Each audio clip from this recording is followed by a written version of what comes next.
Welcome to The Prize Inside. The Prize Inside. A chiropractor's journey in everyday holistic health and vitality. Here, your host, Dr. Jeromy Myers, delves into the remarkable journeys of everyday people who have embraced the path to health and healing. Through his practice, Dr. Jeromy encounters inspiring stories of profound transformation and the power of true healing within each of us. Stay tuned as we discuss various holistic topics and unlock the healing potential that lies within us all.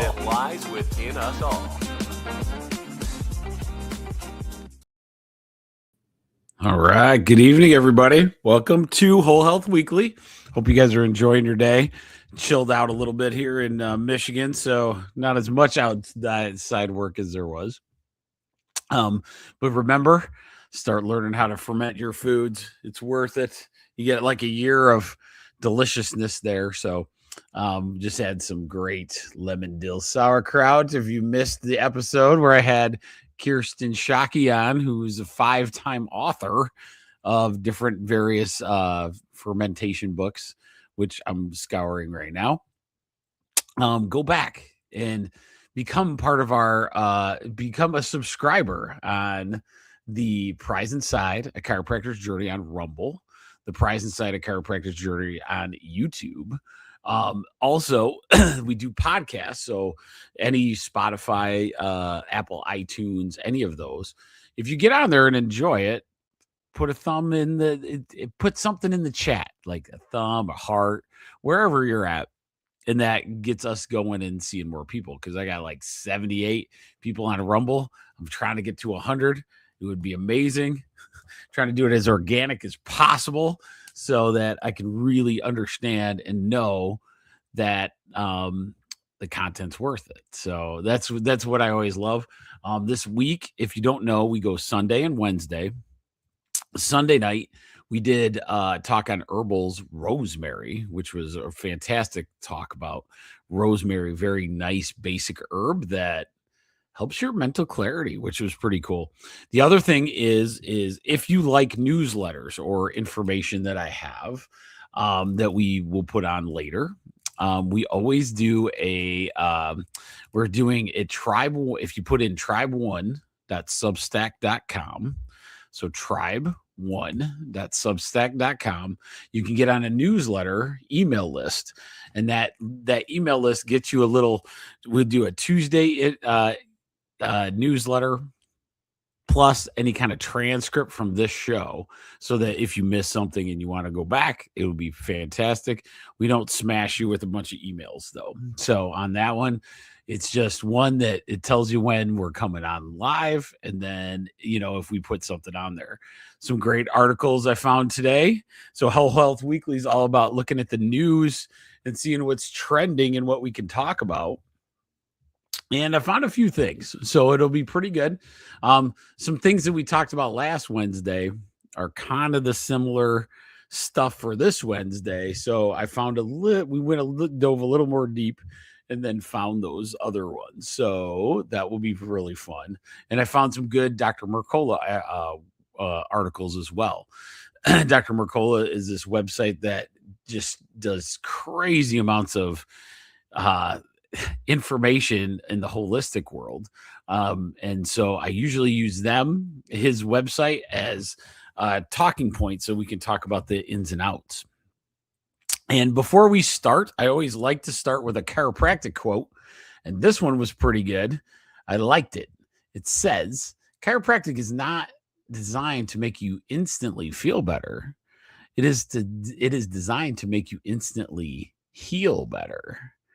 That is the beauty of chiropractic. So as we go, hopefully you guys are having a great night.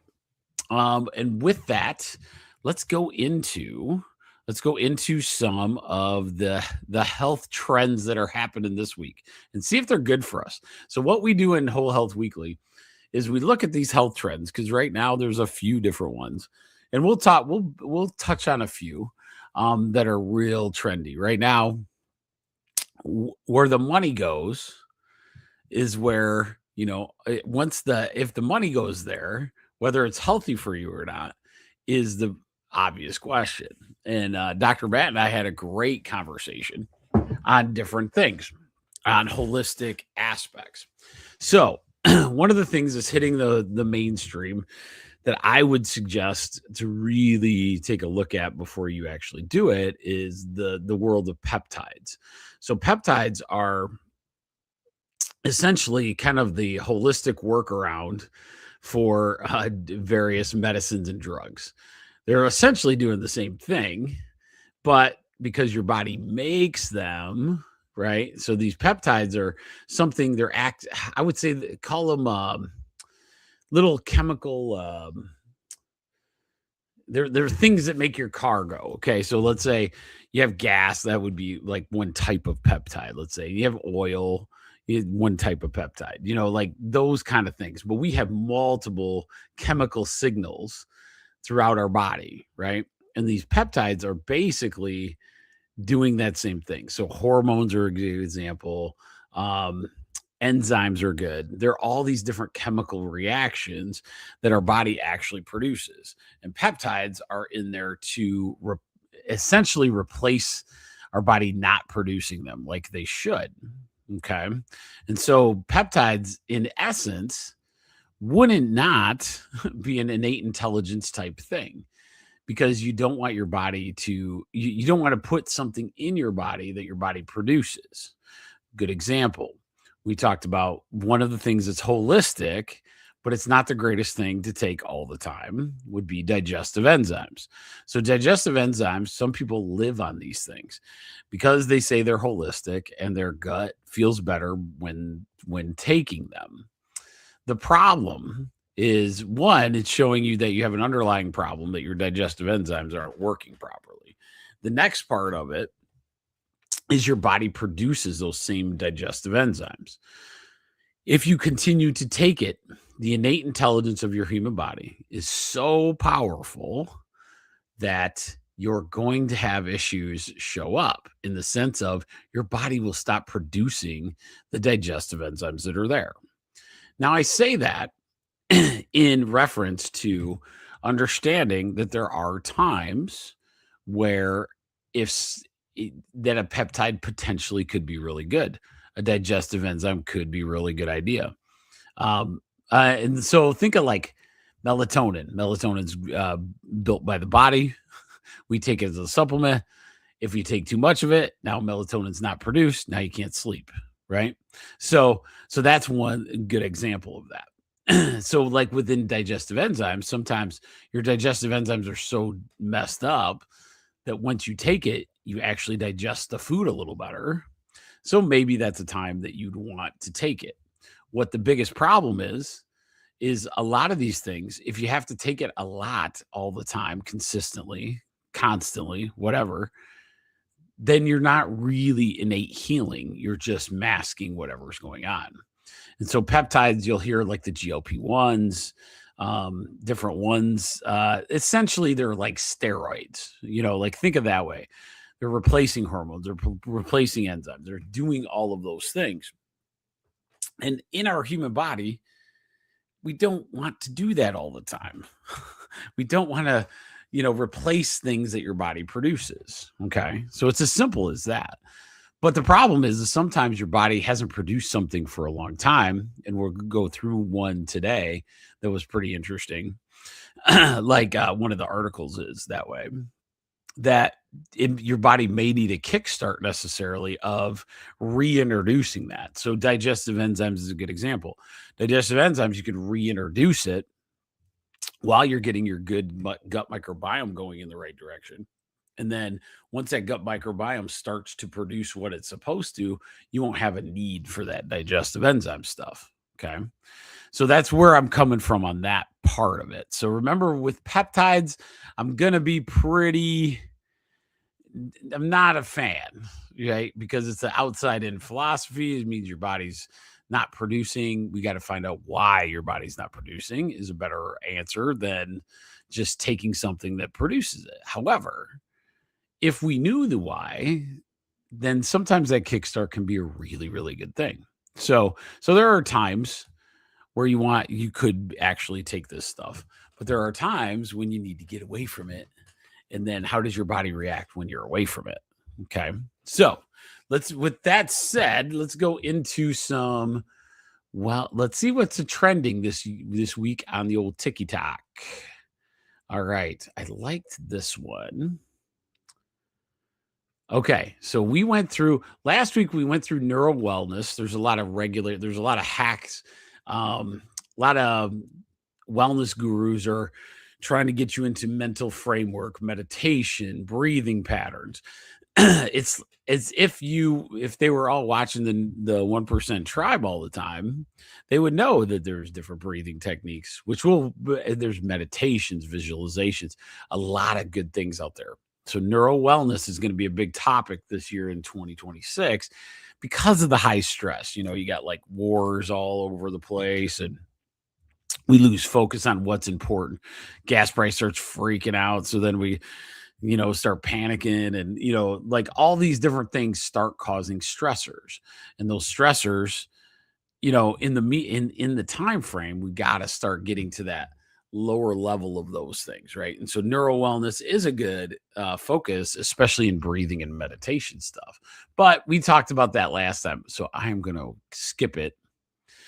Fiber maxing, well, we don't. Yeah, let's go. Fiber maxing is this idea that you get as much fiber as you can.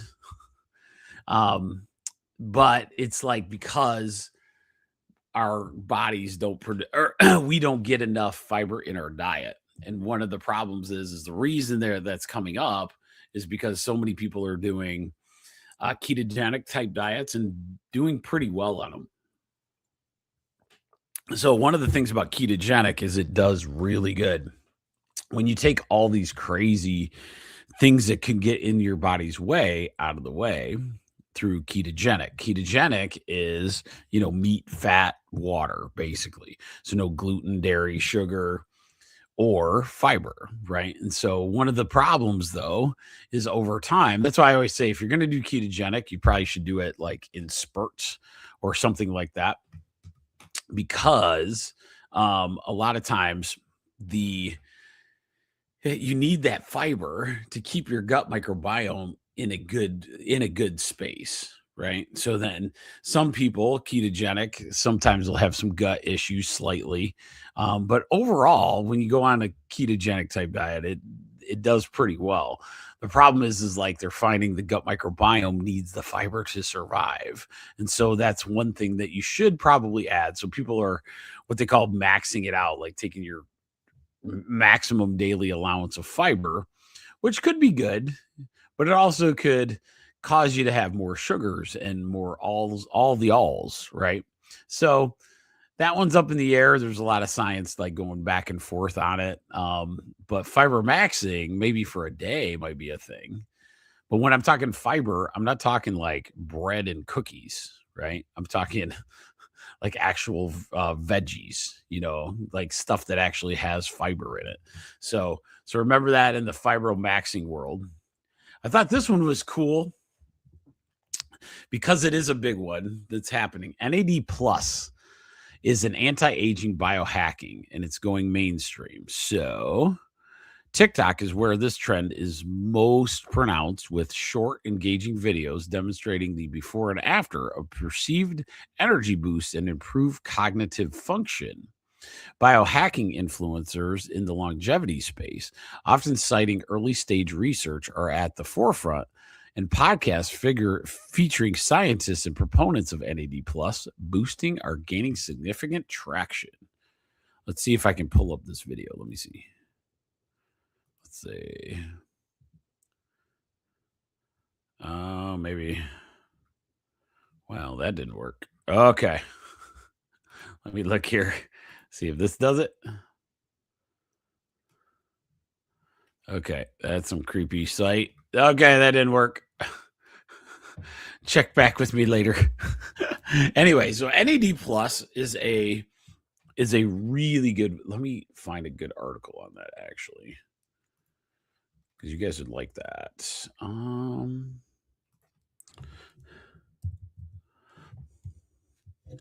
All right. Okay.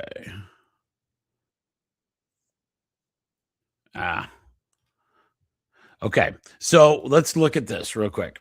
Okay. I'm going to read a little bit of the article so you can understand what NAD plus is. And then from there, we can like really kind of go after it. So NAD plus is nicotinamide, adenine dinucleotide, and it's one of the most important biomolecules in your body. It's involved in the conversion of food to energy, maintaining DNA integrity, and ensuring proper cell function.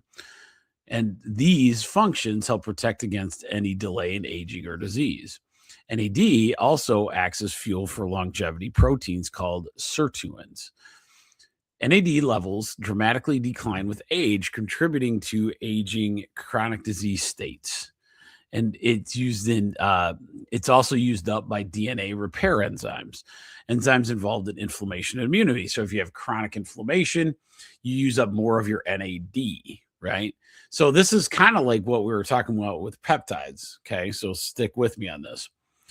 It's one of the most one of the most important biomolecules in your body. It's okay. We've already read that. Oh, okay. Testing the NAD level is very complicated. I'm just trying to get you through all this article, which is good. But challenge.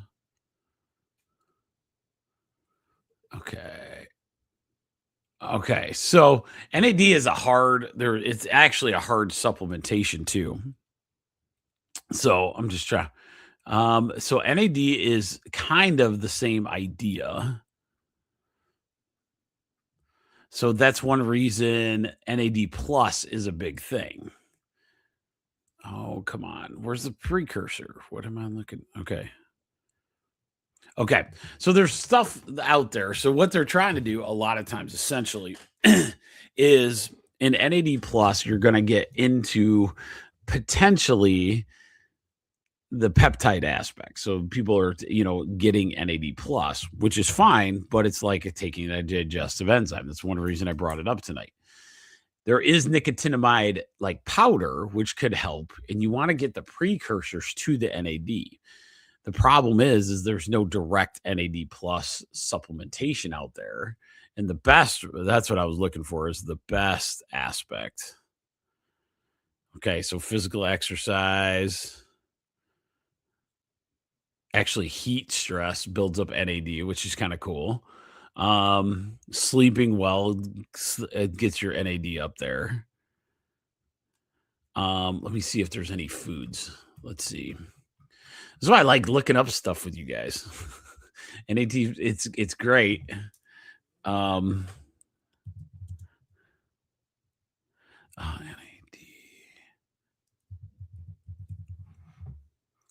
All right. Okay. So it's considered a vitamin, though. So niacinamide is the vitamin that is. So niacinamide is the vitamin that helps with NAD. Or I'm sorry, NAD plus, and it creates. So niacinamide. What? Oh gosh, I'm struggle busing today. What? I try to remember all this stuff. Yeah, there we go. B3. So vitamin B3, remember that one. So vitamin B3 is niacinamide. You'd think I'd remember those things, but niacinamide. So vitamin B3, niacinamide. Niacinamide is a precursor to your NAD level. So making sure that you have plenty of vitamin B3 a lot of physical activity, a lot of those things, trying to have, less cellular damage and all those kind of things will help you keep your NAD plus, process going. But there's some powders out there and those kind of things. Just be cautious of taking it, because NAD plus is good, but like all the things, if it's really, really good, the supplement, the idea of it can be, where you don't want it to replace. It's produced by your body, right? So you want to make sure that you don't do it you do it in short runs, is what I'm saying. All right. Sorry, I get all crazy. Hello, Terry. How are you? Hopefully tonight will be good. I'm not starting strong, though.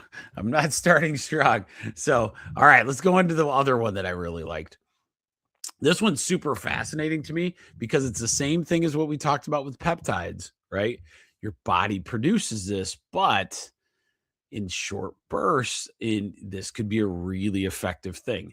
Creatine, okay? So creatine is now at day one of a journey through a hugely successful sports nutrition supplement to ingredient and functional foods and beverages. Social media posts often focus on creatine's effect on energy and muscle strength. But there's a lot of interest in other applications such as hormone health and cognition, and it's growing, and that's very true. The number of Google searches about creatine has surpassed interest in collagen, which is crazy. So let's talk about creatine for a second. So creatine, essentially, your body produces it. It's an energy creator within your body. It's one of those chemicals that we talked about, right? So you got these chemicals like niacin, NAD plus is one of them. You have all these different chemical processes. Creatine could, if you put it in what I talked about earlier in the peptide aspect, your body produces creatine. Okay. Now, here's the rub. Over time, with crappy food, with fake sugars, with junk medicines that mess you up, whatever it is, right? Over time, they begin to cause problems. And your body stops producing creatine like it should. Okay. So one of the biggest things, and I've noticed it personally, like myself, when I've got back into weightlifting, doing creatine, especially when you're older, can actually kickstart the process. Okay. So once it kickstarts the process, then you can get rid of not taking it all the time and see how your creatine levels stand, right? And so that's one of the things that is super interesting. You can take creatine for a while. Let's say, so I love weightlifting. I've always loved that. And creatine, even in my teenage years, when creatine was, kind of in the just the bodybuilding area, when you took it, you could feel your muscle mass, you could change. And that's where a lot of kids that are built like tanks, creatine's one of the major reasons, with a few amino acids in there and all these things. The big thing is though, especially when they're younger, you don't want to take the creatine on a regular basis because the same thing, your body will learn it. And then when you take it away as a supplement, let's say you stop lifting and you stop taking creatine, your creatine level drops to the floor. And you just don't want that to happen. And that's one reason why I don't recommend it in kids very often. And now the studies are starting to show you could do it as long as you're wise and you actually stop taking it at some time, because sometimes we get obsessed with, oh my gosh, I'm building muscle pretty quickly. And if you have more creatine, it must be better.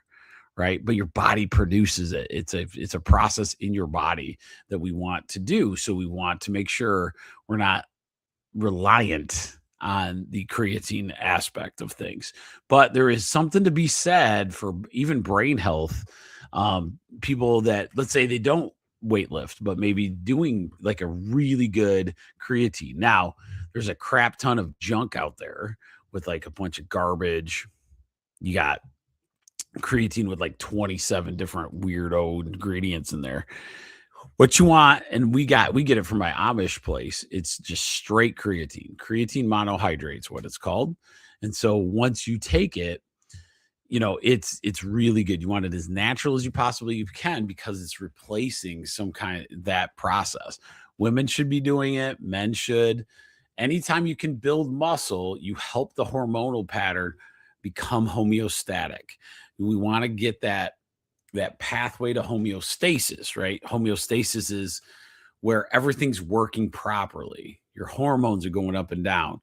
The reason menopause occurs is because women are like lost their homeostasis in hormonal aspects. Okay. And so one of the things to get it back is, like getting muscle mass actually, because muscle mass and those kind of things can actually, it can start balancing you out. So it's super important to do that. But I thought that was a cool article. So creatine, I was on the fence. I would say absolutely not if you're a kid.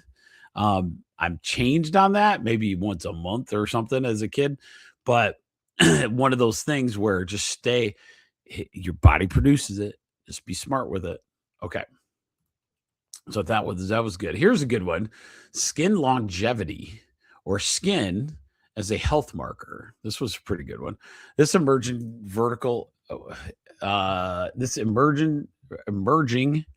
merges cutting edge biotech, proactive skincare, and holistic wellness, reframing the conversation from reverse aging to optimizing skin's health and function over the long term. This is good. Okay. So the movement treats skin as a diagnostic tool and reflection of overall health. So one of these days, I got to remember to do this because we're going to talk about it. One of the things on my herbal pathway that I got to learn from, I'll reach out and see. He might do it. I have a guy named Dr. Chi. He's fantastic. He's in California, and all he does is fingernail, skin, and tongue analysis. And he can tell you what vitamin supplementation, what herbal remedies, especially in the Chinese medicine world, are fantastic. Skin is a marker of your entire overall body. And so once you start looking at it as a diagnostic tool, it's better than a lot of these biometrics you're getting from these internal numbers. Okay. And he has discerned it. I have his books in my office all the time. He does the skin, hair, and tongue analysis is phenomenal work. Next time he speaks, I want to go see him, because he's so good at discerning all these different aspects. And it just adds to my holistic herbal stuff. But he's ridiculously very well trained in that art. And one of the things that I've noticed is, you can tell a lot by your skin, different markers, different, like marks that show up, aging spots, all of these things. A lot of times we'll do things that are because our skin gets off. Instead of using it as a diagnostic tool, we start trying to cover things up. And in essence, we start to make our problem worse, and that's one of the things that is tough in today's society because everything's about, beautifying skincare. But if I'm getting rid of my wrinkles, is the stuff I'm using, going to cause me burn my face off or, damage to the internal structure of the skin? I don't know if I would do that. Right. So these are things to think about as you're going, but that is a trend.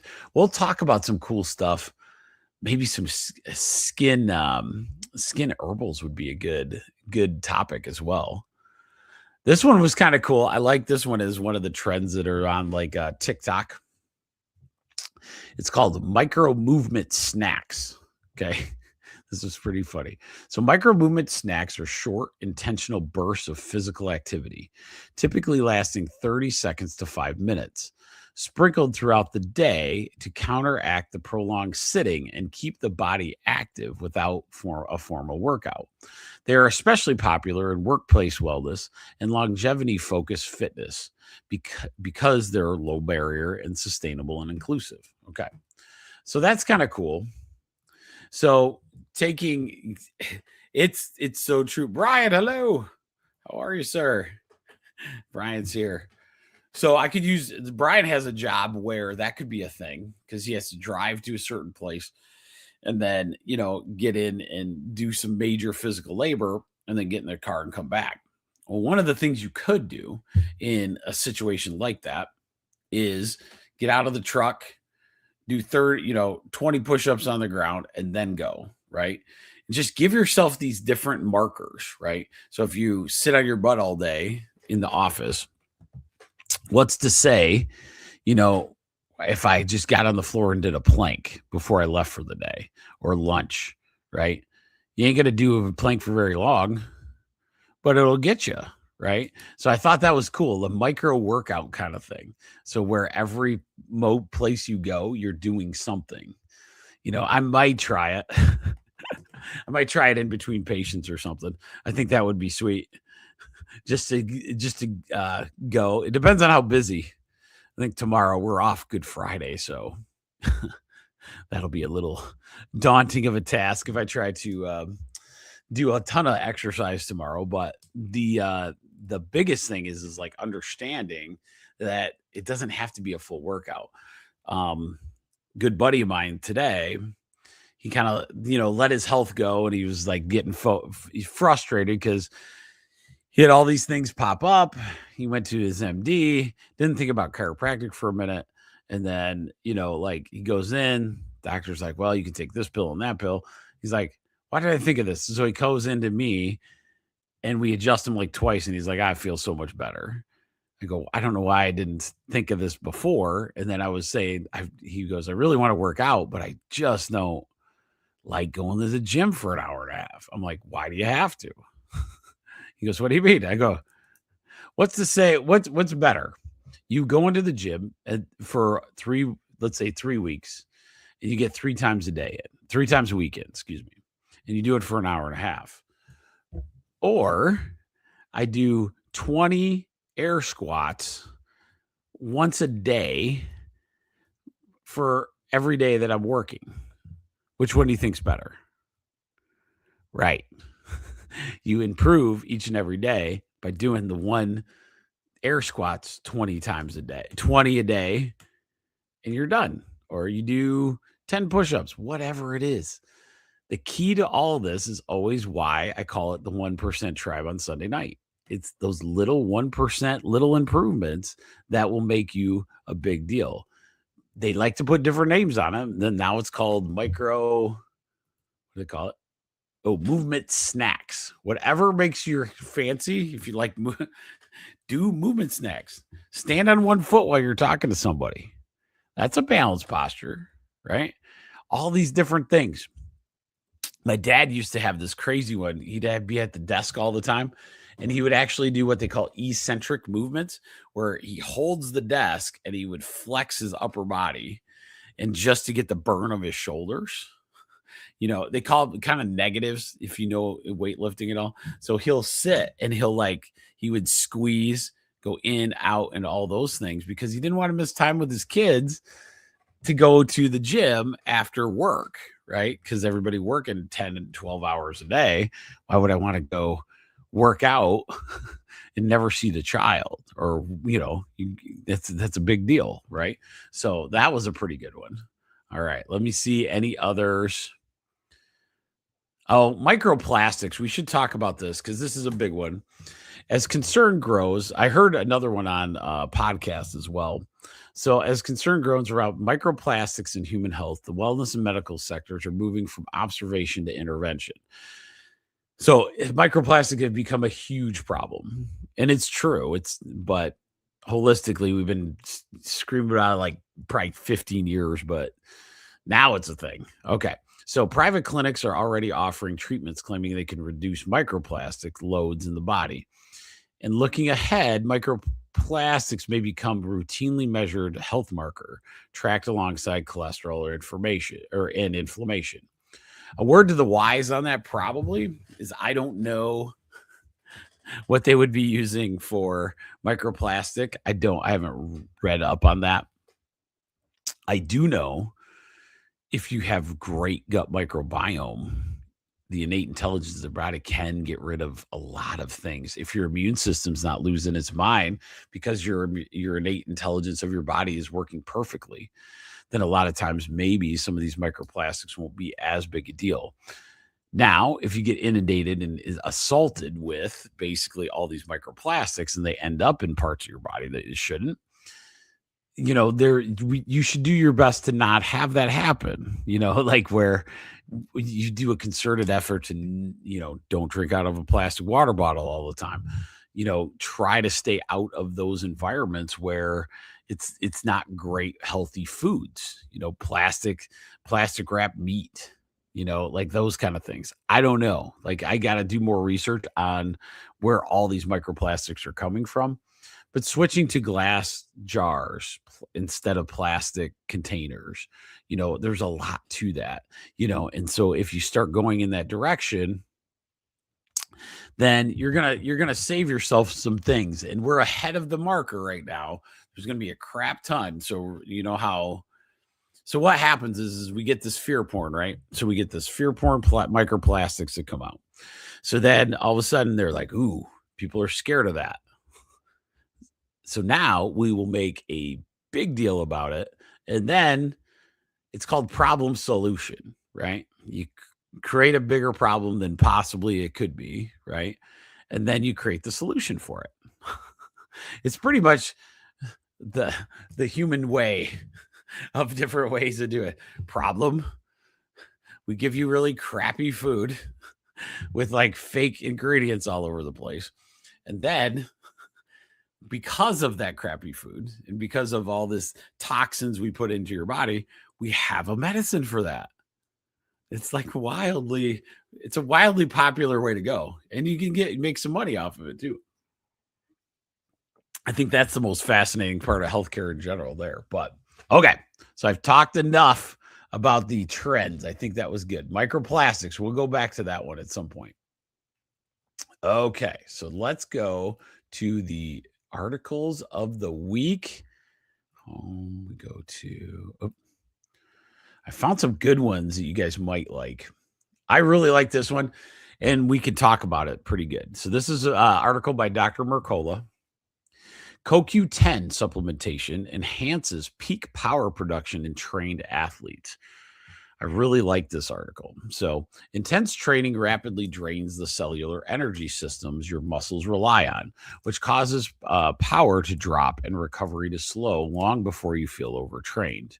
CoQ10 is required for energy production inside the mitochondria, and repeated high-intensity exercises lowers the available CoQ10 faster than your body can replace it. Studies in trained and elite athletes show that supporting CoQ10 improves strength, helps maintain power as fatigue builds, and reduces signs of muscle damage after hard workout. Don't reflect how much reaches muscle cells, and delivery into mitochondria is the true bottleneck for performance and recovery benefits. CoQ10 forms designed for better cellular delivery provide more usable energy with lower doses, making training feel smoother and recovery more reliable. Okay, so CoQ10 is one of these ones that you can actually take. You don't have to take a lot of it. And that's what's nice is it's kind of the same thing. Your body produces the CoQ10, but it needs it for your mitochondrial function energy. I'm sorry, it doesn't produce CoQ10, but it's a good supplement to have. It helps give your mitochondria the energy. So a lot of times it would be good to make sure you have this CoQ10 out there. Now, there's been some controversy a little bit on taking too much CoQ10 could cause you an actual problem. So the way to fix that is probably I would take a small dose every day. But then if you're working out heavy or something, take a little bit more. And that will help that energy. It's kind of interesting that they're linking those two. It'll remind me of like when I work with athletes now, then maybe I'll introduce the CoQ10 for the power performance in that time frame. It's getting really, really fun. I got some exciting news for everybody. Like we're starting to do some really cool I got to access. Oh, it's going to be fun. I'm learning a lot in how to do not just Facebook Lives, but actually have like a meeting, like where we all sit and whoever's interested, we'd have question and answers and stuff. And so I can't wait. I'm trying to get that down. It's a webinar. So a webinar type process that I can't wait for. That way everybody has access. We can do some fun things. Maybe have the webinar at a local business or a local watering hole or something. I think that would be so fun. But with that said, remember CoQ10, especially when you're exercising, you just don't need a lot. Just take what the recommended dose is, and that will be good. Okay, let's go. Oh, I like this one too. So this one it's called Rethinking. Okay, so there was a lot this week on this topic. So if some of you didn't know, there was a bunch of documents released from the government, and one of the documents that was released, supposedly, I haven't read the document myself in full, but they supposedly had in the 1950s had a document that said that the majority of cancers were caused by parasites. Okay. Now, I don't know. I don't know if that was just an ad for parasitic things or, supplementation. Not sure yet. So don't keep me on that. But it was a little disheartening to see that there was actually like information that they've been, suppressing a little bit. So with that said, this article was pretty interesting. So this is by Dr. Mercola. So it says rethinking cancer through cellular energy and metabolism. Emerging research suggests that metabolic breakdown inside your mitochondria may play a much larger role than previously believed. In an interview on the Rooted in Resilience podcast, that sounds good, bioenergetic researcher Georgy Dinkoff argues that cancer is not a random genetic accident, but a systemic metabolic breakdown that reflects low cellular energy. Makes a lot of sense with what he just said. Experimental animal models discussed in the interview showed that supporting metabolism, like with compounds like B vitamins, they actually used aspirin, which is funny. So aspirin, B vitamins, DHD halted tumor growth and in some cases led to tumor disappearance. The common belief that sugar feeds cancer is challenged, with evidence suggesting that impaired fuel processing and excessive fat oxidation, not sugar alone, drive lactate production and tumor growth. Chronic stress signals such as elevated cortisol and serotonin suppress mitochondrial activity, reducing your cell's ability to produce energy and repair damage effectively. Strengthening your metabolic function through balanced nutrition, like we always talk about, eliminating seed oils, which is a thing all the time, right? Lowering stress, understanding our neuro wellness, right? And rebuilding daily energy resilience shifts you from a passive patient to an active participant in protecting your cellular health. One of the biggest things I would take from this article is there's too much in health a lot of times to completely focus on, in the sense that I can send you down this rabbit hole of checking this rabbit hole of checking this. If we get to a point where most of our things is taking care of the cells within, having a good gut microbiome that allows all the cells to kind of calm down, not have a immune system crash out. If you have this immune system constantly going, which is what an autoimmune disease is, right? Or chronic inflammation, or all of these different painful processes. If you are in pain, then your cells are working harder than they actually, and you're becoming cellularly stressed out. That's what is the key. That's why, sometimes it as a doctor, it's tough because sometimes you have to have some tough conversations in the sense of, I have some people, like they'll come and say, hey, I want to do nutrition, but I don't want to eat any different. So I want to take all the supplements. I want to feel better. I'm hurt all the time, but I want to eat the same stuff that I am currently. That's going to be a problem. And it's one of those things because it's not making a choice. If we're eating this stuff that's causing our body to get inflamed and our bodies are hurting all the time, that's cellular damage that is occurring, and it creates this aging process that we all don't want, right? So thinking of, cellular health, making sure you have a good exercise program, eating really good as best you can, right? Good water. NAD plus is one that we brought up.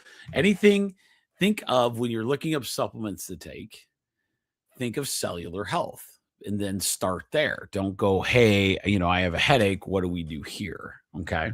And so a lot of times, if we start there and like say, okay, I want the best cellular health food environment I possibly can, that's what they're kind of showing, because a lot of times they were saying sugar is cancer feeds, or they were saying basically, and we've heard this before, the sugar feeds the cancer, right? And that's true in a sense, right? And this guy was arguing it's cellular damage and the cells not working properly that causes more of it. So if you have really good cells, then the sugar isn't as big a deal as the cells are, right? Hopefully that makes sense. But I thought that was a good article, is that process, that it's the metabolic breakdown and having low cellular energy. That is a huge, huge deal. Okay. So let me see if I got one more. I'll leave you alone after that. I like this one because I'm doing it currently. Okay. I like this. No, let's do this one. We'll do 2 articles at the end. Okay. Diverse exercise routines associated with reduced risk of death. So Dr. Mercola. I don't think I could ever be a writer. Some of these titles are ridiculous. I wouldn't engage people because I would not put in diverse exercise routines associated with death, reduced risk of death. That's just not a great article, but that's okay. Dr. Mercola, here we go. Doing several types of physical activity lowers your risk of early death more than repeating just one exercise, even when total workout time stays the same. Exercise variety protects multiple systems at once, including your heart, muscles, balance, lungs, and metabolism, which supports long-term resilience as you age. Individual exercises help up to a point, but their benefits level off, while mixing activities allows you to stack benefits without overtraining or burnout. This is stands the test of time. It's very, very true. Biggest thing on overworking or doing the same thing over and over again, your results, your body is what? It's really, really smart. It's intelligent. So once it starts doing the same routine over again, guess what it's going to do? It's going to find shortcuts to use as little energy as it can in those same routines. And you gave it the cheat sheet to know what you're going to do. And so a lot of times, like right now, I've switched from, I did weightlifting from January to March, and now I'm into high intensity workouts, which are like the CrossFit style. I do that on purpose at this time because we got a lot of gardening stuff to do. And so the moment we're going to start making our new sweet garden. We got a new idea. We want to do like one row and then a big wide gap so we can actually like walk through it and kind of enjoy it. Instead of like a clumped area. So we're going to do this huge garden row and see where we end up.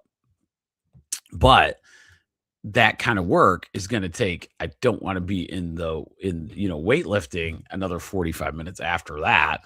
That'd be crazy town. So my high intensity stuff's very short burst, but it's hard, right? So that's the neatest thing. And if you change your routines, your body will like it too. You'll get better results as well. Some people get stuck. Like somebody does yoga for 20 years. They never change. They never go into weightlifting. Pilates, never change. Go into the same thing. Powerlifting, never change. You got to change. You got to go. Once you get comfortable and good at it, it's hard to change. And that's one of the things that diverse exercise group and thinking about it when you do it is really, really good idea. Okay. So then the last one I wanted to do. Oh, come on. Where'd it go? Oh, so I wanted to end on this one because it's spring in Michigan. And we want to think about this because Rachel and I have been working on a little bit of this with our garden shift that we're doing. So, how to amend your soil after harvest and why it matters. Okay, so this is after harvest season. So, soil amendment restores nutrients, structure, and biological activity lost during growing season, helping soil recover after harvest and prepare for healthy, resilient future crops. Soil testing can reveal pH, nutrient gaps, and organic matter levels, allowing you to amend precisely instead of guessing or overlapping unnecessarily inputs. Different types of amendments include compost, manure, minerals, pH balancers, and microbial inoculants. Each serves a specific role in rebuilding the soil fertility, structure, and biology for the next growing cycle. Fall is a prime time for soil amendment. As cooler weather comes in, the seasonal moisture supports nutrient retention, microbial activity, and deeper integration of inputs. Long-term soil health depends on regenerative practices like minimal tilling, crop rotation, avoid chemicals, and keeping soil covered to protect the structure and the biology. Okay, so I would say the last one I wouldn't agree with. I think the biology, you want to cover the soil, not necessarily cover it, with like a blanket or anything, but I would put bio things on top of it to create that soil. I'm looking into this thing called biochar. I'm very interested. I don't know if you've ever heard of it. This guy I follow, he makes it. It was what they used in the Amazon to make some of the richest stuff in the world. So I'm going to actually order it, and I want to see how this goes. But biochar is how the Amazons, this is wild. They would actually kind of cause like a weird fermentation underneath the soil. So they would burn it. I'll get you more information on it. I might be able to grab him as a guest. I'll try to reach out to him. I met him through another podcast. I didn't really meet him, but he might be a really fun one to put on here and to explain biochar. So I'll reach out and see if he would do it, because I think your guys are the perfect audience for it. But one of the things is prepare that soil, please. One of the ways to get off of all these like crazy things, like in the world, is just diving into a garden. Start with a tomato plant. I don't care. One will do it. I'm so janked. Oh, I'm so excited right now. Rachel's got, oh my gosh, she's like the gardening queen, I swear.